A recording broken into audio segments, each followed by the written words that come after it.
हमने अपनी मुसलमान बच्चियों को पढ़ाने के लिए जो स्कूल और कॉलेज का इंतखाब किया है वो को एजुकेशन सिस्टम वाला है। लड़के लड़कियां जहां मिलकर पढ़ती हैं वहां पर बच्चियों की इज्जत कभी महफूज नहीं रह सकती।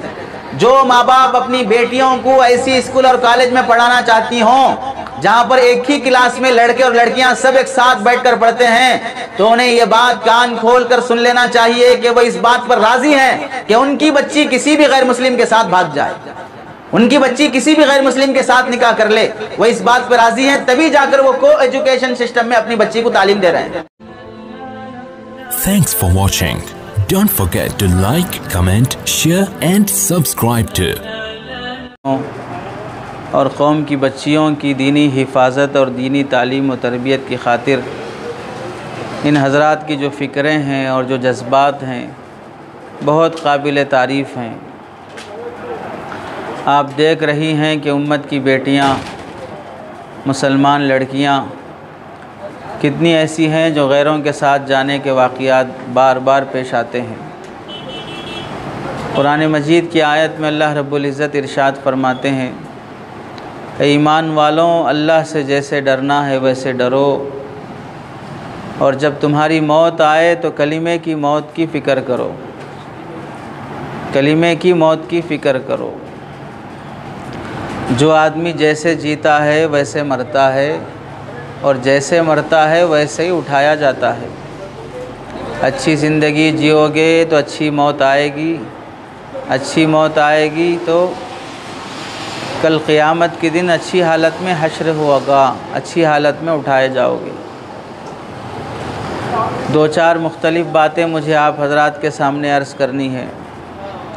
पहली बात यह है, हम सबको ईमान की अज़मत और क़दर पहचाननी चाहिए। हज़रत पीर ज़ुल्फ़िकार साहब दामत बरकातुहुम फरमाते हैं,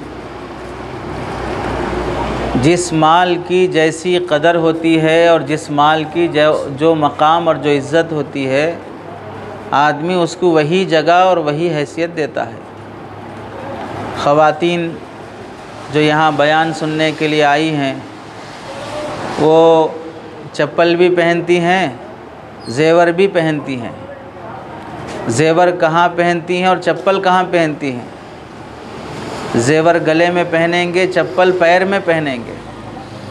कोई अक्लमंद ख़ातून ऐसी नहीं है जो चप्पल सर पे रखती हो और ज़ेवर पैर में पहनती हो। ज़ेवर का मकाम पहचाना तो सीने और गले से लगा कर रखा, चप्पल की हैसियत जानी तो पैर में पहना, और घर में दाखिल होने के बाद चप्पल छोड़ने की जगह अलग है, ज़ेवर रखने की जगह अलग है। जहाँ चप्पल छोड़ते हैं वहाँ ज़ेवर नहीं रखते, जहाँ ज़ेवर रखते हैं वहाँ चप्पल नहीं छोड़ते। वजह क्या है? चप्पल की हैसियत अलग है, ज़ेवर का मकाम अलग है। तो बिल्कुल इसी तरह ईमान का मकाम अलग है, दुनिया की हैसियत अलग है। अल्लाह ने दिल को ईमान का मकाम बनाया है। दिल बन जाए, दिल के अंदर महफूज ईमान बन जाए। हज़रत अली मियाँ नदवी रहमतुल्लाह अलैह फरमाया करते थे, अगर इंसान की ज़िंदगी में बुरे आमाल होने लगें, बदनिगाही होने लगे, बेपर्दगी होने लगे, बेहयाई होने लगे, तो उसकी वजह दिल का बिगाड़ है। दिल बिगड़ गया तो फिर आमाल भी बिगड़ गए। अब हम क्या करते हैं, दरख्त और झाड़ की ढालियाँ सूखने लगे, कोई किसान ढालियों को पानी देने लगे, जड़ को पानी ना दे तो उस किसान को बेवकूफ़ कहेंगे। ढालियों का सूख जाना बताता है कि ढालियों का सूख जाना बताता है कि जड़ सूख रही है। जड़ को पानी दो, जड़ को पानी दिए बग़ैर डालियों को पानी दोगे तो कभी दरख्त नहीं पनपेगा, दरख्त नहीं बढ़ेगा। ऐसे ही आज समाज में जो बुराइयाँ, रसूमात, बेहयाई जितनी बढ़ती जा रही है, ये सब डालियों की बुराई है, आमाल की बुराई है। इसकी बुनियाद ईमान के बिगड़ने पर है। ईमान सुधरेगा तो फिर डालियाँ भी सुधरेंगी, आमाल भी सुधरेंगे। ईमान पर मेहनत ना हो, आमाल को सुधारने की कोशिश हो, कौम जल्दी नहीं सुधरेगी, हर एक बहाना बनाएगा। कौन देखा आखिरत, कौन देखा मौत के बाद की ज़िंदगी, बाद में देखेंगे जो कुछ भी होता है। आदमी को गुनाहों से बचाने वाली चीज़ उसका ईमान है। हमें सोने की कदर है, लाकर में सोना रखते हैं, हिफाजत से रखते हैं, बच्चों के हवाले करने तैयार नहीं होते, लाकर की चाबी बच्चों को देने तैयार नहीं होते, कहीं चुरा ना ले, कहीं गफलत ना हो जाए। चप्पल के लिए कोई लाकर बनाया नहीं जाता है, सोने और जेवर के लिए लाकर बनाया जाता है। ईमान की हिफाजत के लिए अल्लाह ने पूरे सीने के अंदर जो चारों तरफ से हड्डियों से ढका हुआ है, पूरे पैकिंग के साथ अल्लाह ने अंदर दिल रखा है। ईमान की जगह अल्लाह ने पैर नहीं बनाई, ईमान की जगह अल्लाह ने हाथ नहीं बनाई, ईमान की जगह अल्लाह ने पेट नहीं बनाई, दिल बनाई है कि दिल बनेगा, दिल महफूज रहेगा गुनाहों से तो फिर आमाल भी महफूज रहेंगे। शेख सादी रहमतुल्लाह अलैह फरमाते थे, हमारी मिसाल ऐसी है जैसे छोटे बच्चे को चॉकलेट और गुड़ पसंद है, टॉफ़ी और बिस्किट पसंद है, तो माँ बाप ने मोहब्बत से छोटे बच्चे के हाथ में सोने की अंगूठी या सोने की चैन पहना दी।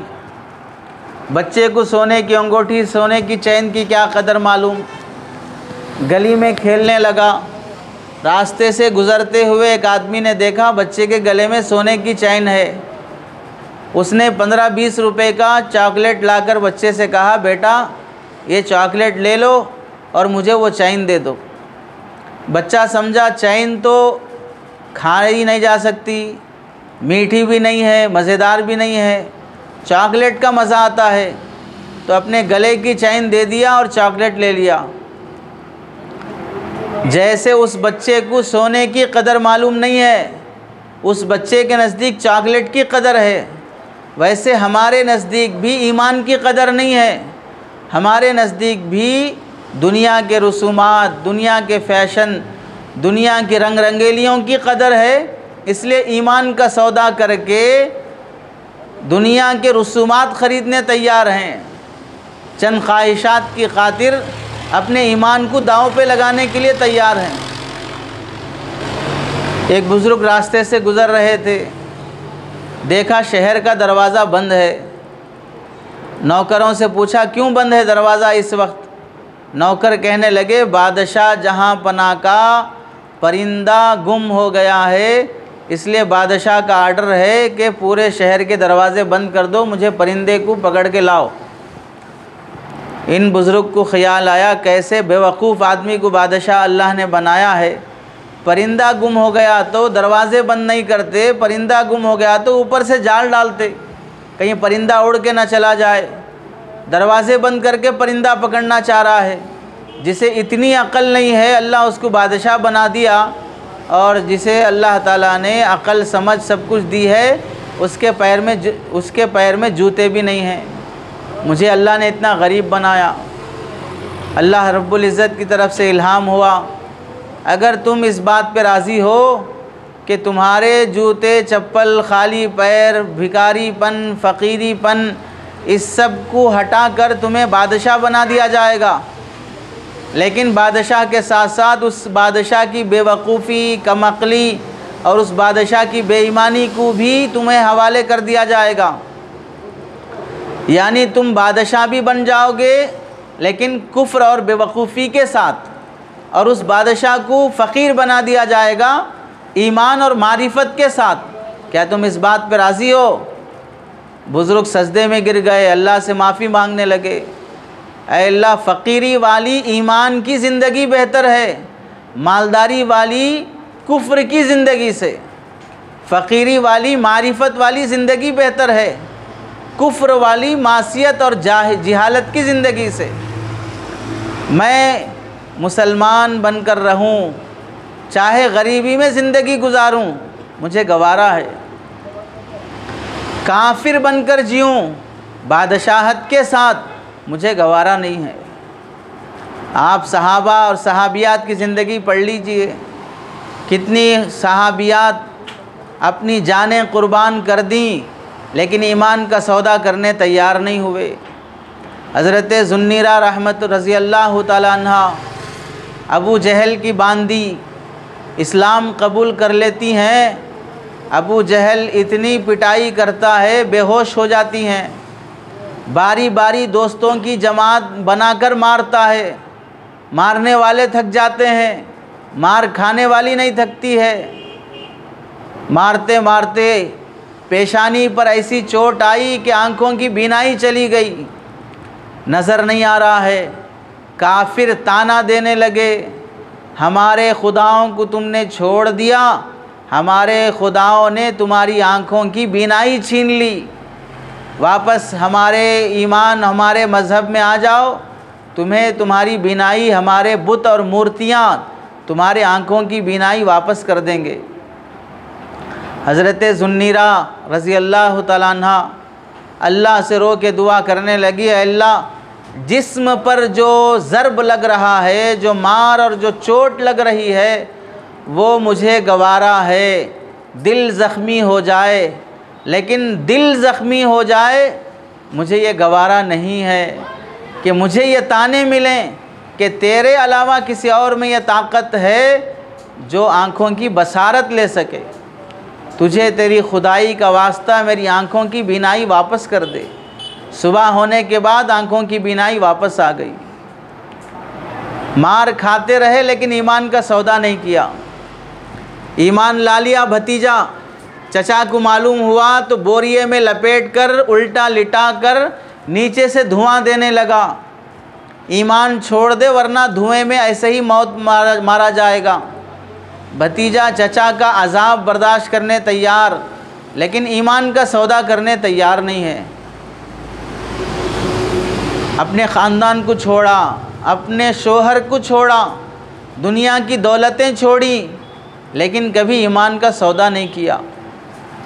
उन सहाबा से पूछ लीजिए, हज़रत बिलाल से पूछिए मक्के की गलियों में क्यों आपको खींचा जाता था।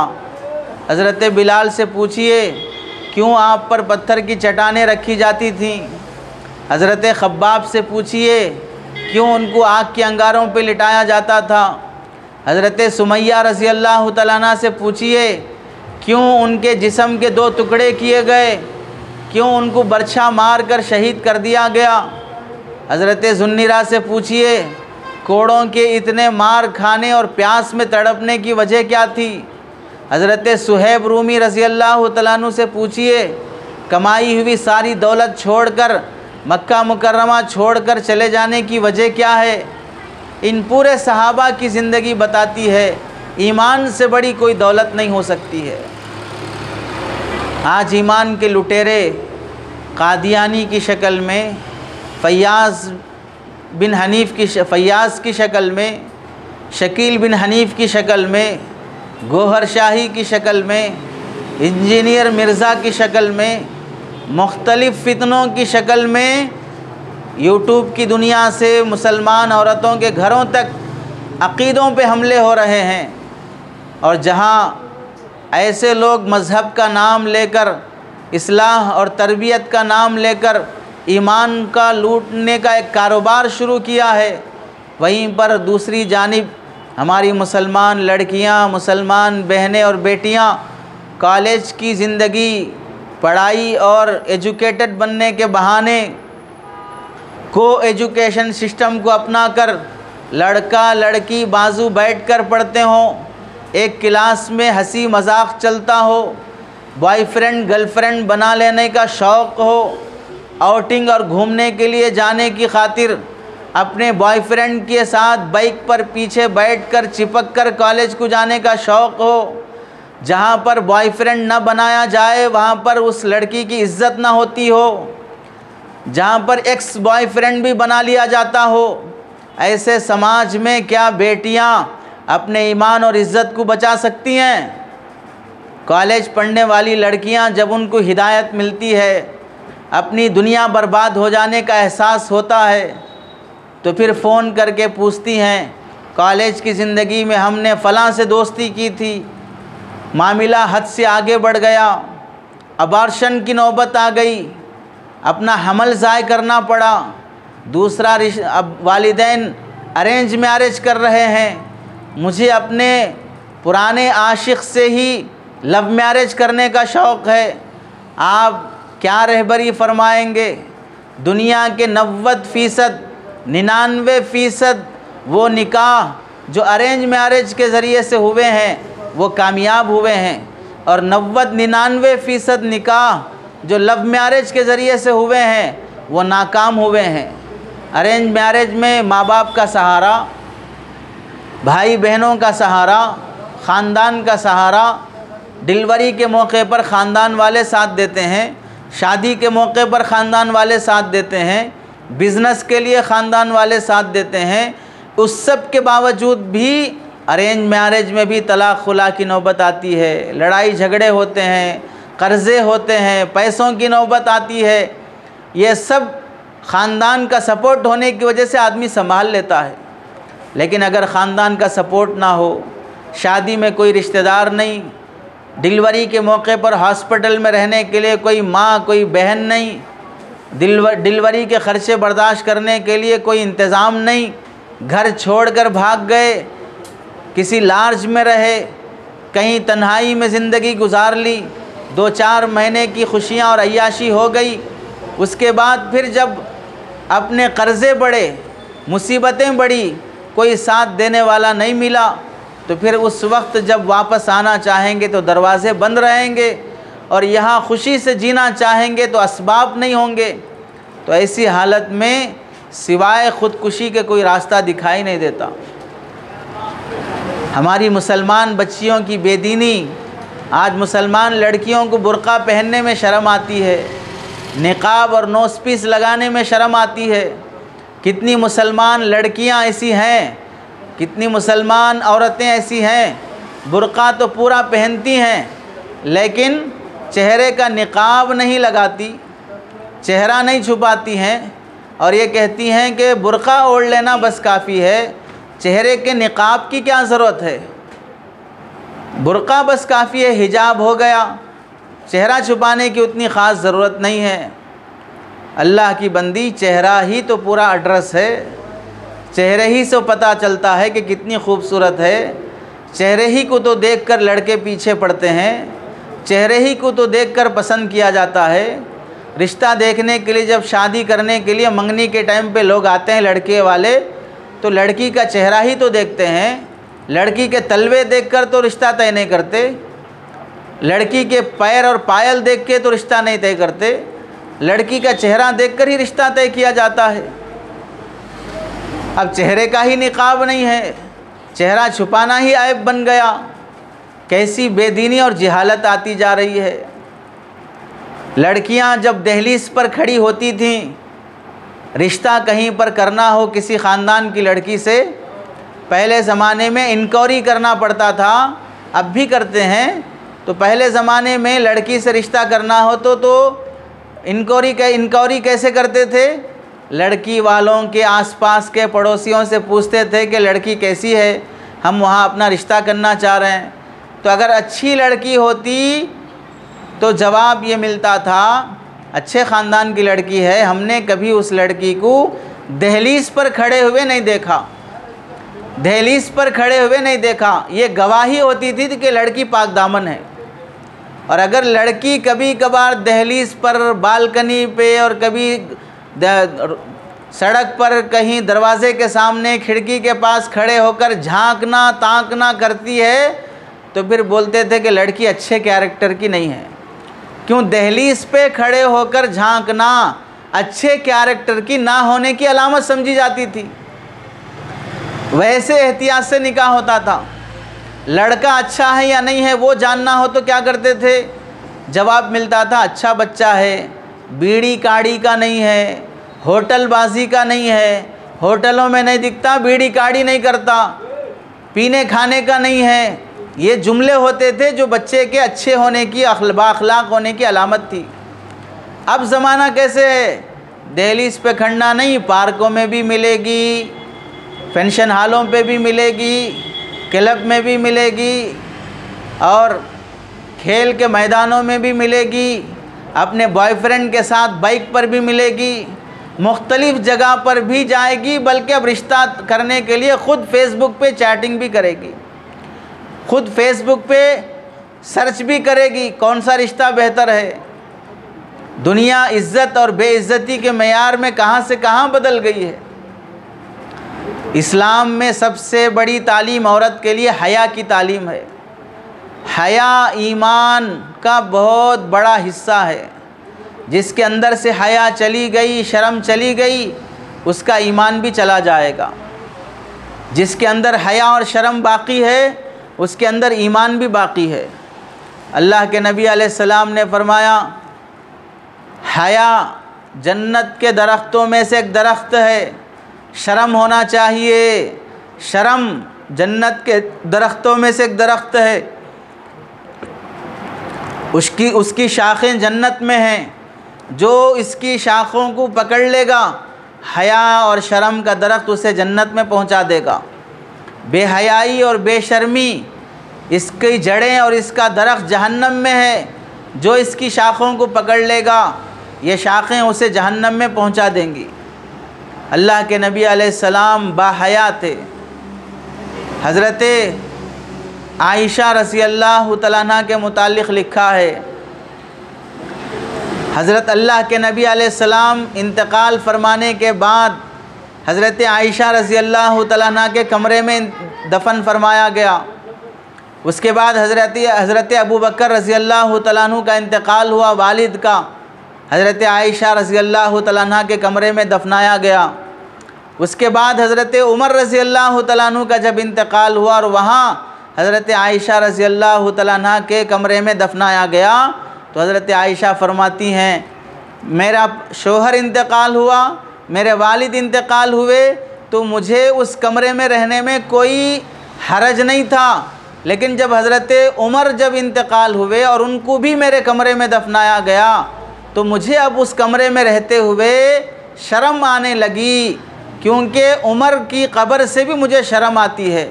अब मैं वहाँ सोना, वहाँ कपड़े बदलना मुझे अच्छा नहीं लगता।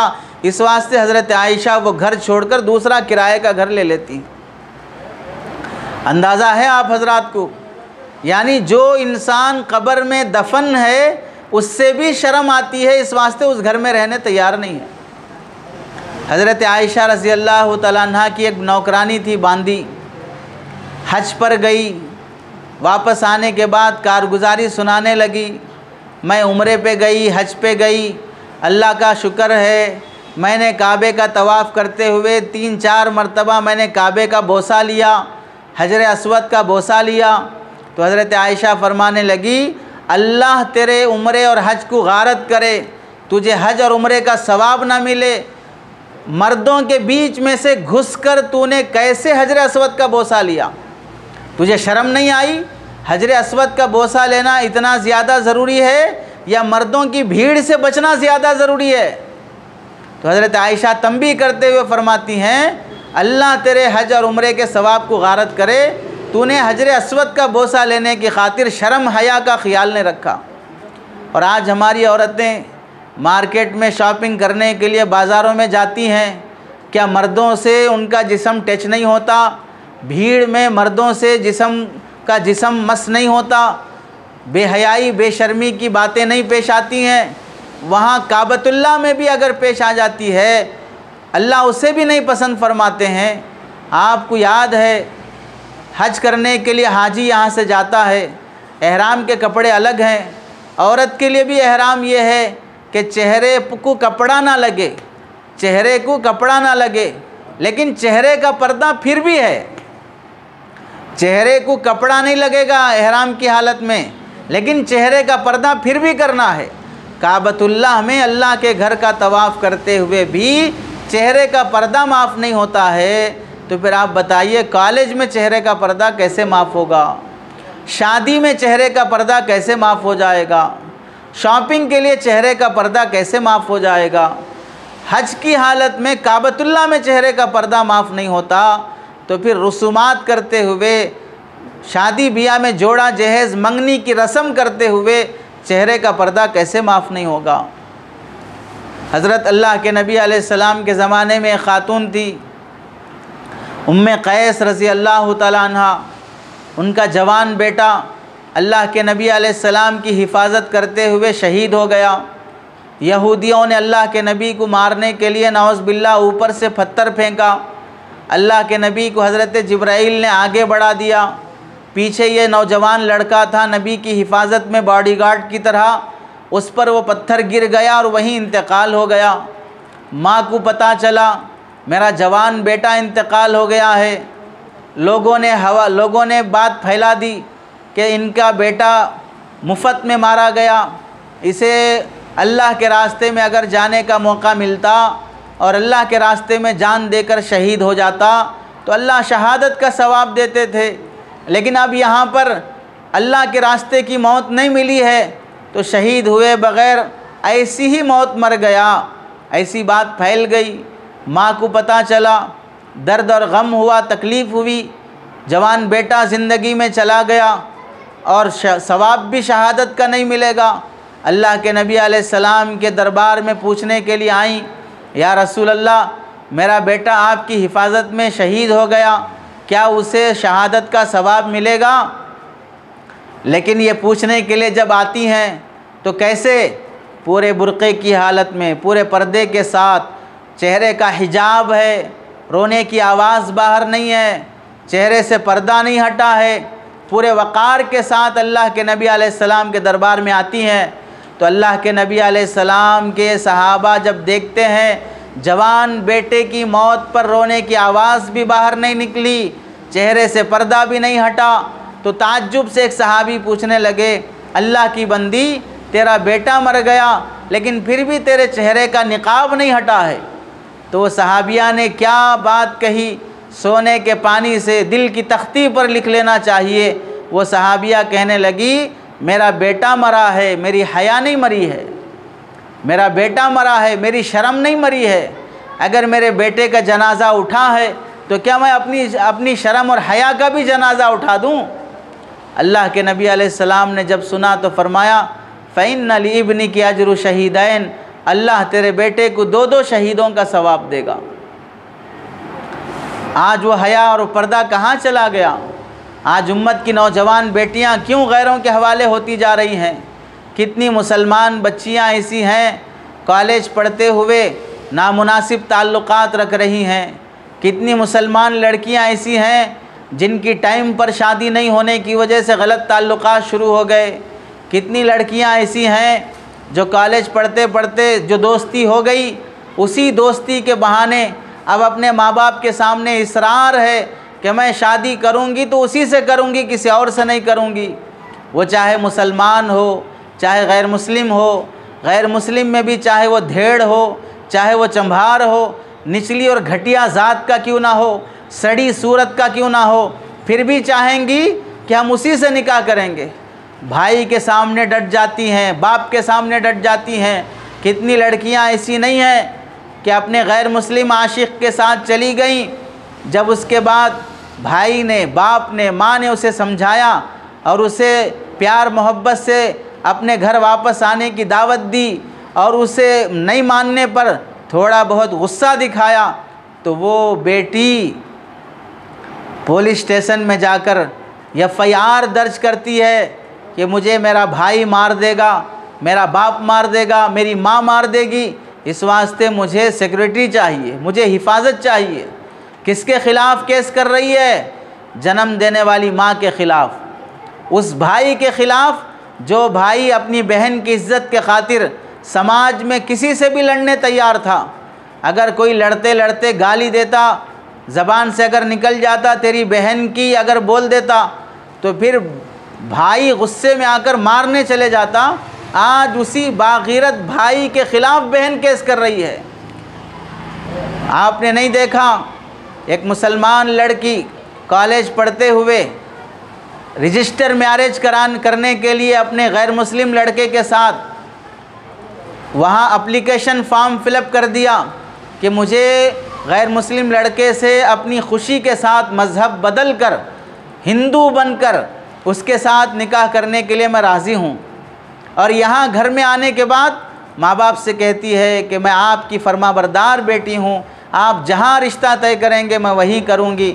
एक सोशल वर्क काम करने वाली मुसलमान खातून उस लड़की के घर पहुँचती है और उससे कहती है, बेटी मैं तेरे लिए अच्छा रिश्ता लाई हूँ, निकाह कर ले। तो बेटी डेढ़ होशियारी करते हुए बोलती है, नहीं नहीं, मैं अपने अब्बा की मर्ज़ी के बग़ैर कहीं निकाह नहीं करूँगी, मैं अपनी अब्बा की मर्ज़ी के बग़ैर कहीं रिश्ता नहीं करूँगी। बार बार यही कहने लगी। तो उस सोशल वर्कर लेडी ने कहा, ठीक है, तुम वादा करो कि अपने वालिद की और अपने बाप की मर्ज़ी के बग़ैर कहीं निकाह नहीं करोगे। फिर उसके बाद उसने रजिस्टर मैरिज की वो पूरी लिस्ट निकाल कर दिखाई जिसमें ये मुसलमान लड़की फ़लाँ डेट में गैर मुस्लिम लड़के के साथ निकाह करने के लिए एप्लीकेशन फॉर्म फिलअप किया है। और इधर माँ बाप के यहाँ इतने भोलेपन से रह रही है कि मैं आपकी फरमाबरदार हूँ।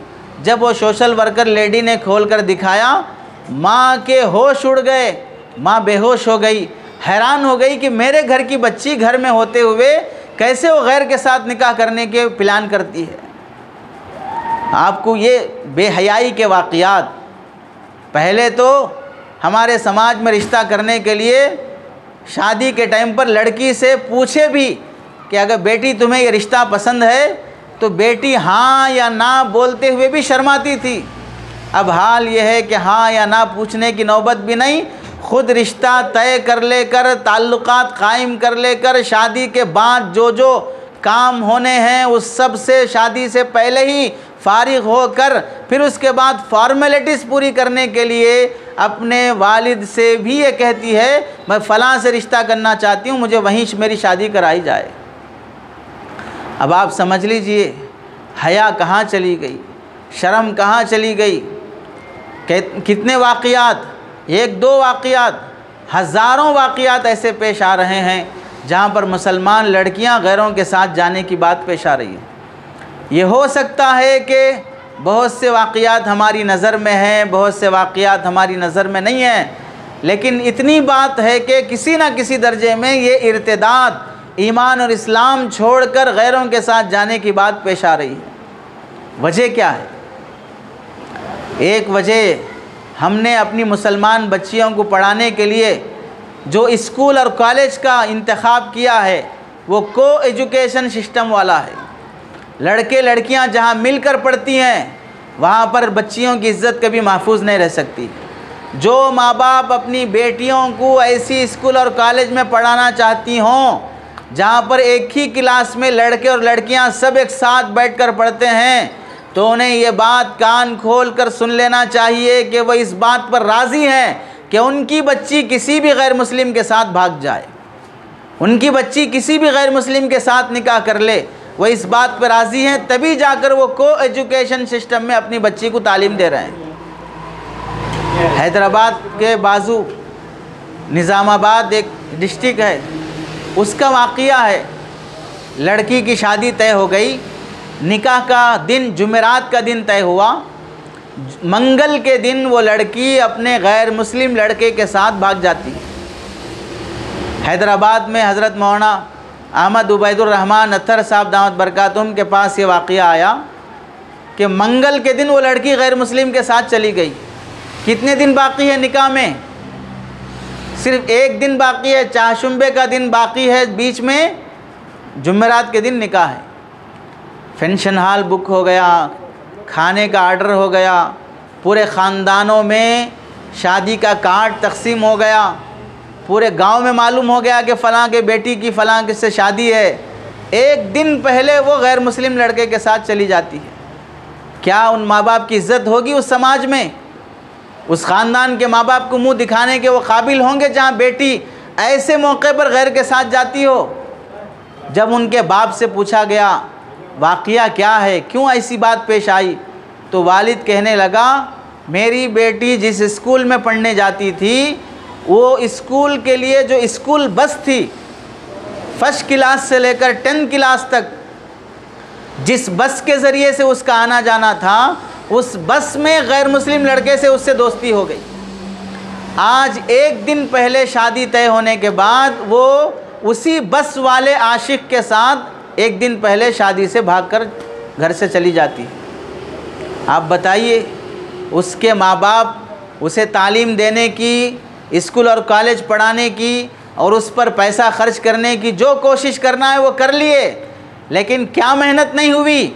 उस बच्ची पर ईमान और हया की मेहनत नहीं हुई। इस वास्ते वो अंग्रेज़ी तालीम तो हासिल कर ली, लेकिन ईमान का सौदा करते हुए उसे शर्म नहीं आई। गैर के साथ भागते हुए उसे अल्लाह का डर पैदा नहीं हुआ।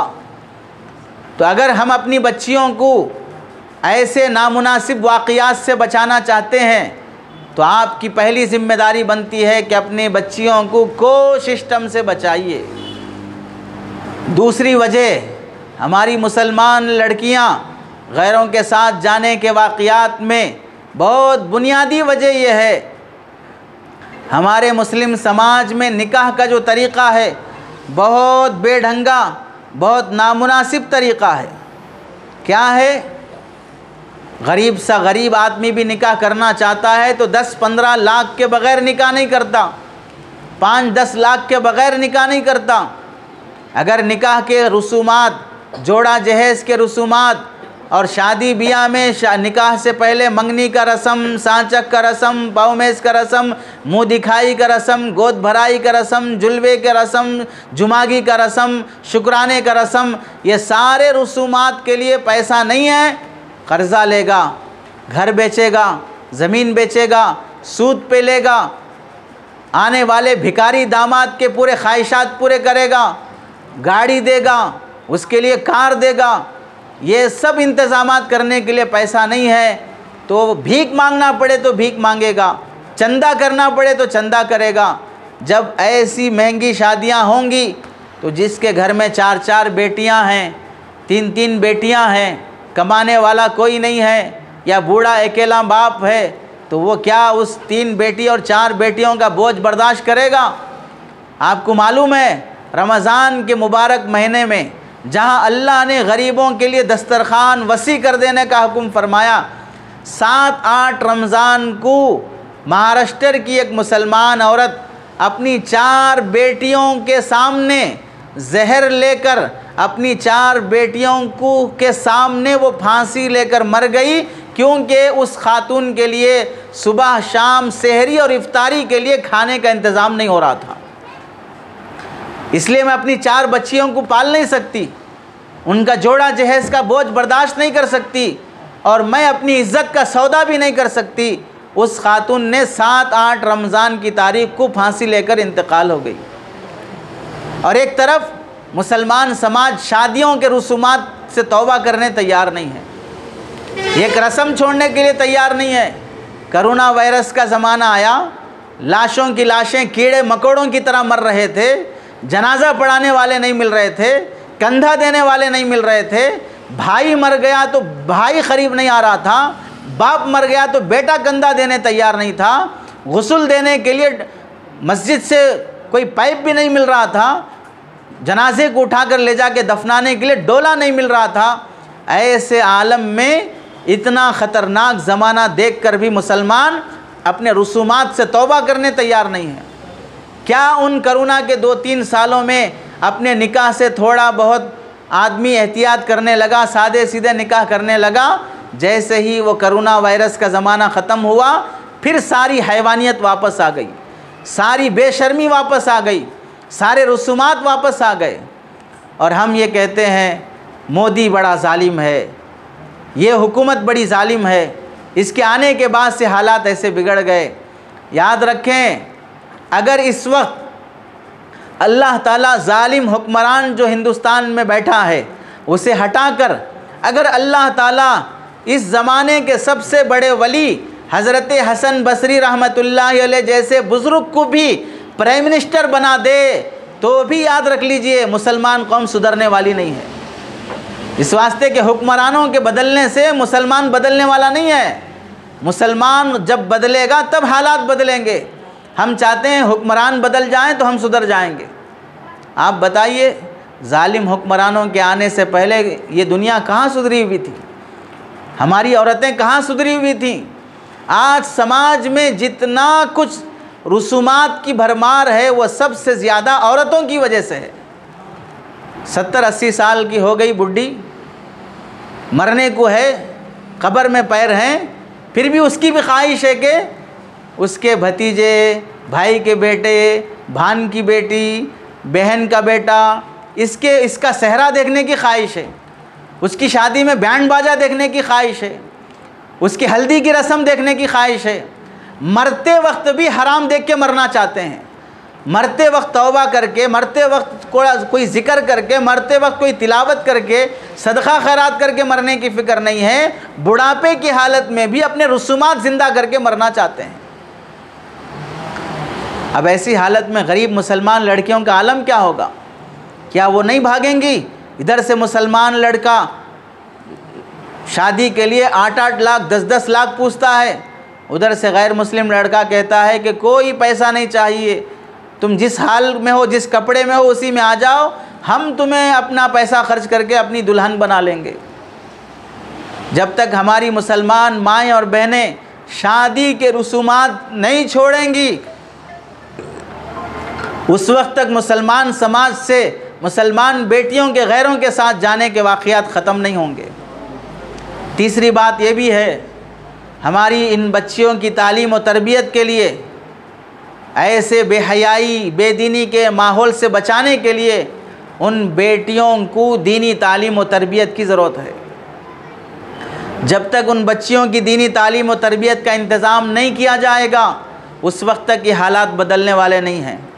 आपके शहर में देख लीजिए, ईसाइयों का भारी से भारी कॉलेज है, स्कूल है, दसियों स्कूल मुसलमान और गैर मुस्लिमों के हैं, लेकिन पूरे शहर में एक लड़कियों का मदरसा मौजूद नहीं होता है। बच्चियों और औरतों की तालीम और दीनी तालीम के लिए एक ढंग का मदरसा नहीं होता है। अगर वो है तो फिर उससे हम इस्तेफ़ादा करने वहाँ अपने बच्चों को और बच्चियों को दीनी तालीम पढ़ाने के लिए तैयार नहीं होते हैं। क्या कॉलेज की तालीम, स्कूल की तालीम आपके बच्चों को दीनदार बना देगी? क्या कॉलेज की तालीम माँ बाप की इज़्ज़त और कदर पैदा कर देगी? आज कितने बच्चे पढ़े लिखे, आपके ही कर्नाटक का वाक़या है, 1.5 महीना पहले की बात है गालिबन, या 2-3 हफ्ते पहले की बात। लड़का पढ़कर कॉलेज से फारिग हो गया, फालतू गलियां नाप रहा है, कुछ काम धंधा नहीं है। बाप ने बेटे को नसीहत करते हुए डांटा, शर्म नहीं आती? तेरे जोड़ के, तेरी उम्र के लड़के सब कमाने के काबिल बन गए और तू ऐसे ही फालतू फिर रहा है, कब तक ऐसे ही करता रहेगा, कब कमाएगा? बाप ने अपने बेटे को क्या थोड़ी बहुत डांट कर नसीहत कर दिया। जब रात में बाप सो गया, उस जालिम बेटे ने हथौड़ा लेकर बाप का सर फोड़ दिया। उस जालिम बेटे ने अपने बाप को कत्ल कर दिया। सोच सकते हैं आप, क्या कोई बेटा ऐसा कर सकता है अपने बाप के साथ? उस बाप ने उस बेटे की पढ़ाई के लिए क्या मेहनत नहीं की होगी, कैसी कुर्बानी नहीं दी होगी, लेकिन उस बेटे ने बाप की नसीहत को मानने के बजाय रात में जब बाप सोया तो हथौड़ा लेकर बाप का सर फोड़ देता है। सुबह जब देखा जाता है तो पूरा घर खून से लथपथ है और बाप का सर फूटा हुआ है, और रोने वालों में बेटा भी बराबर खड़े होकर रो रहा है। अब सब परेशान कि भाई किसने कत्ल कर दिया, किसने कत्ल कर दिया। इंक्वायरी ऑफिस वाले जब कुत्तों को लेके आए तब घर में ही पता चला घर के कुत्ते ने ही बाप को मारा था, घर के उस जालिम बेटे ने ही बाप का कत्ल किया था। कैसा समाज बिगड़ते जा रहा है। अब अगर इन बच्चों की तालीम और तरबियत नहीं होगी तो आप बताइए फिर कैसे जालिम बनेंगे हमारे घर में पलने वाले बच्चे। आपकी जिम्मेदारी बनती है, आप अपने इस शहर में, आपके शहर के उलमा मोमिना कोर्स के नाम से हल्का फुल्का मकतब और मदरसे का निज़ाम शुरू करने वाले हैं। आप उस मकतब में, उस मोमिना कोर्स में, और उसी के साथ साथ शादी कोर्स के नाम से जवान लड़कियां जिनकी शादी होने वाली है, 6 महीने 4 महीने का कोर्स रखा गया है, जिसमें शोहर के हुकूक़, ससुराल से कैसा पेश आना, देवरानी जेठानी से कैसे पेश आना, सास के साथ कैसे पेश आना, पड़ोसियों के साथ कैसे पेश आना, शादी के बाद शोहर का, ससुराल का दिल कैसे जीतना, वो सारी तालीमात उसमें दी जाएंगी। अगर हम अपनी बच्चियों का घर आबाद करना चाहती हैं, शादी के बाद उनके ससुराल में उस बच्ची की इज़्ज़त और उस बच्ची की मोहब्बत बिठाना चाहते हैं, तो हमारी ज़िम्मेदारी है कि ऐसे कोर्सेज से फ़ायदा उठाएं। सहाबा का, ताबईन का, सबका मामूल रहा है। अल्लाह के नबी से जो बात वो मस्जिद में सुनते थे, घर जाने के बाद वो बात अपनी बेटियों को, सहाबियात को वो बातें सुनाते थे। आपको मालूम है, बगदाद के एक बादशाह ने इरादा किया कि मैं अपने बेटे यानी शहज़ादे का निकाह करना चाहता हूँ। तो शहज़ादे का निकाह करने के लिए उसने बगदाद में ऐलान किया। क्या ऐलान किया कि मैं अपने बेटे का निकाह करना चाहता हूँ, तुम में से किसके घर में हाफिज़ कुरान लड़की है, उसके घर की छत पर चिराग जला दो, तो मैं समझूंगा कि उसके घर में हाफिज़ा लड़की है, उससे निकाह करना है। जब रात हुई तो देखा पूरे बगदाद शहर में हर घर की छत पर चिराग जल रहा है। क्या मालूम हुआ? पूरे घर में हाफिज़ा लड़की मौजूद है। बादशाह हैरान हो गया, अब कहाँ निकाह करें, हर घर में हाफिज़ा लड़की है। दूसरे दिन ऐलान हुआ, जिस घर में हाफिज़ा कुरान के साथ साथ हदीस की भी हाफिज़ा है, उसके घर पे चिराग जले तो बादशाह अपना निकाह वहाँ करेगा अपने बेटे का। दूसरे दिन रात में देखा आधा बगदाद शहर ऐसा है जहाँ पर चिराग जल रहा है, यानी मतलब आधे शहर में लड़कियाँ कुरान की भी हाफिज़ा हैं और हदीस की भी हाफिज़ा हैं। ऐसा ज़माना था। आज हमारी बच्चियों को कुरान सही पढ़ने नहीं आता है, पाकी नापाकी के मसाइल मालूम नहीं हैं। ये बेदीनी, ये बेहयाई ख़त्म करने के लिए आपके उलमा जो मेहनत कर रहे हैं उनकी कदर की जाए, इससे फ़ायदा उठाया जाए, इसमें एडमिशन लेकर पढ़ने का एहतमाम किया जाए। इसके अलावा बयानात सुन लो, दुआएं कर लो, मन्नतें मान लो, अल्लाह के सामने पेशानी रगड़ रगड़ कर पसीना नहीं खून बहा लो। जब तक दीन सीखोगे नहीं, उससे पहले घर के अंदर दीन नहीं आएगा, औलाद बाखलाक नहीं बनेगी, बच्चियाँ बाहया नहीं बनेगी, लड़के फरमाबरदार नहीं बनेंगे।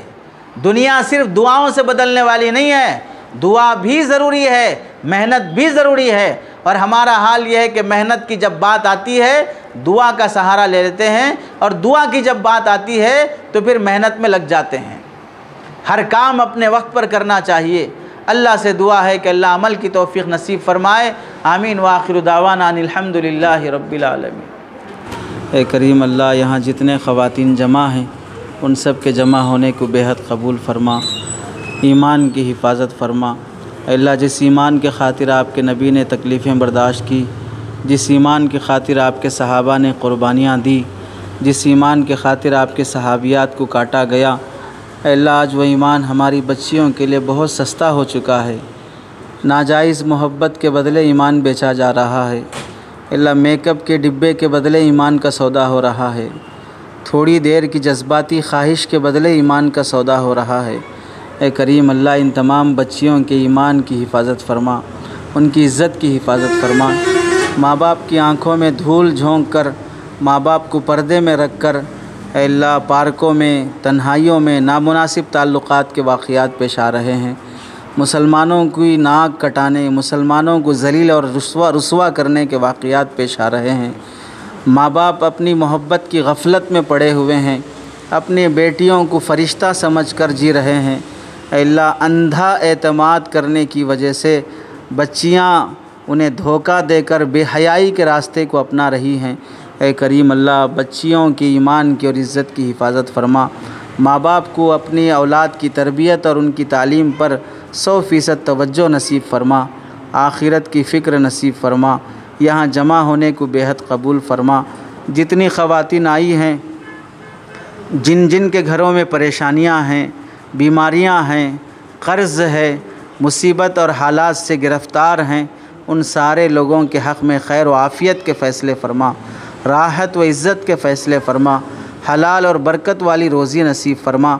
और जितने ख़वातीन अपनी बच्चियों को, अपनी बेटियों और बहनों को दीनी तालीम और इस मोमिना कोर्स में पढ़ाने के लिए इरादा किए हैं, अल्लाह उनकी ज़िंदगियों में बरकत नसीब फ़रमा, उन्हें राहत और आफ़ियत वाली ज़िंदगी नसीब फ़रमा। उनको बेहतरीन और नेक नसीबे वाला शोहर और ज़िंदगी नसीब फ़रमा। अल्लाह जो नाबीना लड़का बीमार है उसके हक़ में खैर के फ़ैसले फ़रमा, आफ़ियत नसीब फ़रमा, सेहत नसीब फ़रमा, हमारी कमज़ोरियों को दूर फ़रमा, हराम के दाने से हमारी हिफाजत फ़रमा, माँ बाप को बदनाम करने वाली हरकतों से हमारी नस्ल की हिफाजत फ़रमा, यहाँ के उलमा की मेहनतों को कबूल फ़रमा, मुआविनीन मुखलिसीन को मुतवज्जह फ़रमा। ऐ अल्लाह मुआनिदीन और हासिदीन से हिफाजत फ़रमा। ऐ अल्लाह हमदर्दी, गमखारी, एक दूसरे के काम में मुआविन बनना आसान फ़रमा। उम्मत की बेदीनी पर रहम फ़रमा। हम सब को अपने काम में मुखलिस और इस्तिकामत के साथ काम में लगे रहने का आफ़ियत वाला मुस्बत फ़ैसला फ़रमा।